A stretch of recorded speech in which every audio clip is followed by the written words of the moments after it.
Hello, my name is Ryan Lockman. Today we're going to be presenting the results of the usability assessment project where we analyzed the 2007 Nissan 350Z in terms of usability. Lots of folks seem to think that usability assessments only apply to software like apps and websites, but if you think outside the box, you can really assess anything for usability. I felt that this project had a better direction with an expressed written hypothesis, and said hypothesis is that the usability of vehicles seems to decrease as time goes on despite advancements in technology. Don't believe me? I've got two examples. Not too long ago, BMW and Mercedes tried to come out with subscription-based heated seats. Thanks to public backlash, they had to roll those features back. This is a little ridiculous to me because the heating coils are already in the seats, but they want to charge a monthly fee to use them. To me, that's just greedy and anti-usability. Another example is Ford applying for a patent on technology which self-drives a vehicle back to a Ford location and away from a customer who has missed a payment. That sounds really dangerous. What if they have the Ford in a garage? Imagine if car companies used advancing technology to make cars more user-friendly instead of less user-friendly. Wouldn't that be nice? But it wasn't always this way. By assessing the usability of vehicles from different eras, with quantifiable metrics, we can compare usability of cars from different time periods. This will allow us to confirm or deny that cars from past generations are more user-friendly.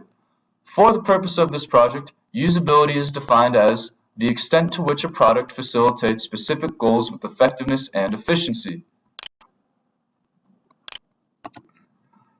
The first usability assessment method we will examine this car through is the quantitative usability testing method. I like this method because it examines numerical stats related to usability that we can easily compare across different time periods.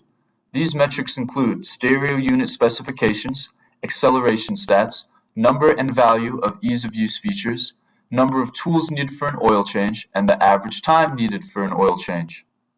Now, what do these last two things have to do with usability? Well, changing your oil should be a very common and frequent usability goal of any car owner. But through the prism of an oil change, we can see how the engineers at Nissan or any other car company feel about the at-home mechanic. For example, if they place the oil filter near the hot exhaust or behind a skid plate that you have to remove, you can tell that they weren't thinking of the at-home mechanic when they designed the car, and that's not pro-usability. The first field we will examine with the quantitative assessment method is the stereo specs. You can see in the picture here that the stereo accepts CD input. A lot of cars today don't. It has 160 watts output to the speakers. It has 4 full-range speakers, 2 high-range tweeters, and 1 low-range subwoofer. That low-range subwoofer, I think, sets it apart from a lot of cars today. Most cars don't come off the assembly line with a subwoofer stock. Unfortunately, because the car is from 2007, there are 0 phone connectivity options, and I will admit that is a little irritating. I only lasted 2 weeks of buying this used car before I had to replace the stereo myself. That being said, the stock stereo does support custom equalizer tuning, something kind of rare at the time, but not so rare today. Right then, most people who buy a Nissan 350Z are going to have usability goals of quick acceleration and high performance. You can see in the picture here that some people will soup up their stock Nissan 350Z, take it to the track, and try to take people's money. Me personally, I prefer to leave half of my tire in the Home Depot parking lot, but whatever floats your boat. It's your car, you can have whatever usability goals you want. The car has 310 horsepower stock, a 0 to 60 time which clocks in at 5.2 seconds, 3 foot pedals, very important, 6 gears, and it has 225 by 45 R18 front tires and slightly wider 245 by 45 R18 back tires. Now what does that mean exactly? Well, when your back tires are wider, and in the case of the Nissan 350Z, your car is a rear engine drive, that means the engine gives its mechanical power to the back tires. Having wider tires will allow you more control, more traction, and when you do want to lose control and throw your back end out all over the Home Depot parking lot, it allows you to distribute that wear over a wider area, which is all good things. It shows that Nissan 350Z is really thinking of the car enthusiast with this car. The next field we will be assessing quantitatively for this vehicle is ease of use features. Ease of use in this context describes features that streamline, assist, or simplify the user experience. Not to be confused with ease of use in the context of apps or websites, which generally allow folks who are hearing or vision impaired to use the website effectively. We don't want people who are vision impaired driving cars, so ease of use features in this case are the luxury features of a car. For example, cup holders. The Nissan 350Z, even though it's a sports car, has 4 to proceed, so you can have 4 different flavors of drinks spilling all over your pants while you drift around a corner. Storage compartments. We've got 2 visible and 2 hidden. Why do you want 2 hidden storage compartments? Me personally, I like to hide money from my friends and family when they get in the car. Stereo controls on the steering wheel. That's really useful when you're driving. No ifs, ands, or buts about it. Unfortunately, when I replaced my stereo, the new one didn't have wired inputs for those buttons, so I lost that functionality. Shift lights. These will light up on your dash and tell you when it's time to shift. Now, if you're an experienced driver, you should already know when it's time to shift. But they're a nice little aesthetic. They really are. They stopped making those on some of the more recent models. One of the final fields we will examine in terms of the quantitative assessment of this car is the maintenance details. For context, reliability is possibly the most important usability goal. Proper maintenance can improve reliability, but self-service by vehicle owners means less money for service centers owned or sponsored by the car companies. This incentivizes certain companies to make repairs difficult on modern cars. But our 350Z, on the other hand, is made to mod, and if a car is friendly to modifications, it's likely kind to self-repair as well. This can be quantifiably observed through the prism of an oil change. When you look at details like the location of an oil pan or filter, you can tell whether or not the manufacturers and the engineers of the car had the at-home mechanic in mind when they designed the vehicle. In the case of the 350Z, the oil pan and filter is beneath the front end of the car. It's nowhere near the exhaust, as in the case of an RX-8. It's not behind a skid plate, as it is on a Honda Protege, okay? It's right there for you to remove very easily, and that's a very good thing. It shows that the engineers were thinking of that home mechanic. The number of tools you need to perform said operation is just one, a 14mm crescent wrench. Typically, the time to change the oil is about 20 to 30 minutes in my experience, and I'm about to cut away to a video which shows me performing an oil change, and I'll point out some of the details that they put on the car which make this operation a bit easier. Performing this technical operation is also its own form of usability testing because we'll be able to notice things that could have been improved by Nissan in the design to make this sort of thing easier.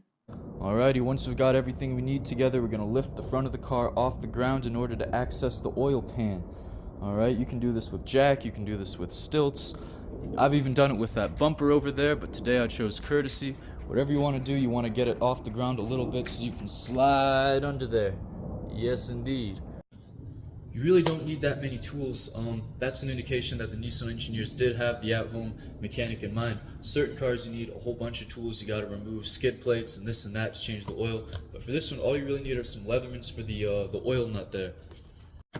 And then of course your consumables. We've got a S6607XL oil filter. You can find the specs for your car online if you need to. And 5 quarts of 5-30 SW oil. Of course, you also need a pan to catch the oil when you're done. You don't want to be polluting the environment. Alrighty, once we got the vehicle on stilts, we can slide under the car, and notice they cut a nice little window in the skid plate, which allows us to do our oil change operation without having to remove the skid plate here, which would be like 10 bolts and would be a lot of extra steps. Alrighty, so you can look through the window and find that oil pan bolt with all the torque wrenches on it in my case. And you're going to want to get at that with either a 14mm spanner wrench, or in my case, a non-descriptive plumber wrench. Alrighty, once you've got that loose, you should be able to get it with your fingers, but watch out because that thing hot. Even though you probably could do it with your hands, I try to use the tool because that thing is hot when that oil hits you. right? You want to drive your car a little bit so the oil's warm and it spins fast, gets its way out of the oil pan like so. Look at that. Some people will take this back to an auto parts store. Me personally, I like to put it in soy sauce bottles and give it to my relatives on Thanksgiving and the holidays. Alrighty, once that oil ceases to drain, as mine more or less has, you're going to take that bolt and make sure it's clean of any debris, and you're going to stick it right back where it belongs. There it is. Right, you can see it there. Now I'm going to come back and hit it with a impact drill, but for now finger tight is good. Alright, and then the next thing you want to do is you want to read your oil. I know that sounds crazy. Some people read books, some people read oil, some people do both. But you want to see if you can find any scrapings or filings or any metallic debris that would indicate your engine is gouging itself. It's literally eating itself as you drive. I think mine looks pretty good. You also want to look for any abnormal colors, right? This looks like dark coffee. And if it looks like anything else, it could mean you have some other fluids leaking in here, like for example coolant blue. I believe transmission fluid is pink, and when they mix it'll make a funny color that is not dark coffee. Things to look out for.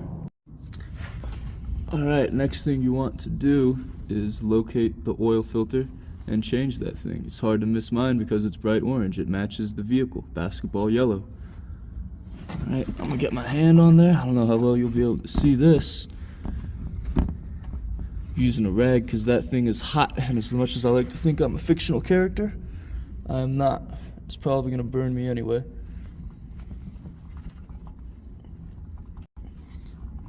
I'm getting it a little bit. Baby steps. Get in there. Alright, so now that I've gotten it loose, I'm gonna bring this oil pan back. Because like I said, only big companies get away with polluting the environment.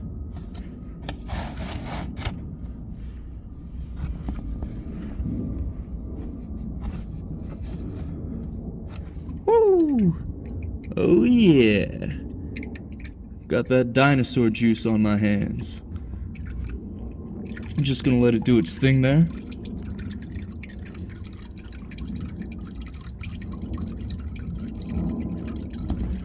Alrighty, once we've got our old oil filter off, we're going to grab our new one and we're going to prime it by taking some of the old oil and rubbing it on the terminal there so it causes a airtight seal on its where it belongs, right? I conveniently have oil on my hands from the last operation, so I can oil it up right there. That is good. A Scout is clean but not afraid to get dirty. Alrighty, next step is you're going to take your new oil filter. You're going to send it into the abyss. It's kind of a difficult thing to do with a hand on the camera, but we'll get it done. You're going to find that old nub where the old one was. And you're going to put that thing where it belongs. Just to be thorough, I wanted to get a impact wrench and a 14mm socket and cinch down this oil pan nut. You don't want to be leaking oil. Yeah, I don't think that thing's going anywhere. Alright, final step, and possibly the most important, is adding new oil to the engine. Because without that, you won't get any far, and you will probably leave the sanctity of your engine behind. One positive detail they added for usability is eliminating the need for a funnel by having this tapered, nice inlet for the oil to go into. Right? It eliminates you needing to use a funnel to get your oil accurate. Right? I can do it with one hand and everything is all good. Look at that. No funnel necessary. They saved me a couple bucks. Once we've added our 5 quarts of new oil, we're going to check the oil to make sure, check the dipstick to make sure everything is all copacetic. Look at here, we can see that nice shimmery golden oil. Right? And we can see, if my camera will focus, that it covers up the dot at the top with high, with the letter H for high, indicating that there is enough oil. And all is right.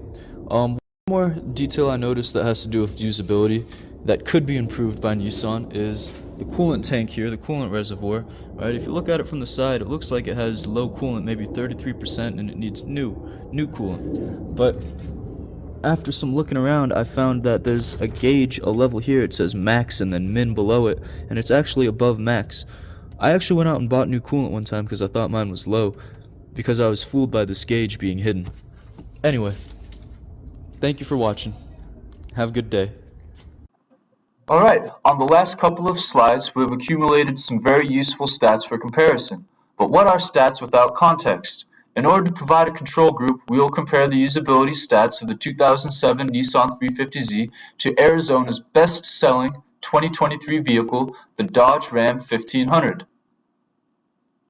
You can see in this table here that the Dodge Ram has the advantage in terms of stereo wattage, but the Nissan 350Z has one more subwoofer, so in my opinion it makes the car sound better. Phone connectivity by default is lacking on the Nissan 350Z, but it is present out of the box or off the assembly line on the Dodge Ram. Nissan 350Z does take the edge in horsepower despite being 16 years the junior of the 2023 Dodge Ram. Although the Dodge Ram does have more torque, it can pull bigger trailers by a slight margin. The Nissan 350Z has a much better 0 to 60 time, and it also has more foot pedals. Very important. Despite advancements in technology, a 2007 Nissan 350Z outperforms a vehicle made this year, the best-selling vehicle in Arizona made this year, in four of the three fields above. That being said, these vehicles do have different usability goals. People get Nissan 350Zs to drive fast and have fun. People get Dodge Rams to do work, to haul things around, and to tailgate sporting events.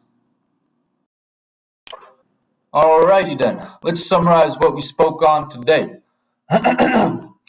We used quantitative measurements and survey assessment methods spoken on in class to compare usability of two different vehicles from two different eras. In the quantitative measurements, the Nissan 350Z outperformed Arizona's most popular new vehicle, the 2023 Dodge Ram, in 4 of the 7 usability categories deemed important in this project. In the desirability survey, the second assessment method, the 2007 Nissan 350Z also outperformed a control vehicle, 2015 Toyota Tacoma, picked for its proximity to the 350Z. No study is perfect, this one certainly is not, but I think we showed that our hypothesis is at least plausible and at most confirmed. Vehicles from past eras are indeed more usable despite technology advancements. Not in every case, but as a general statement, I believe that to be true. Thank you for watching. My name is Ryan Lockman, and you have a great day.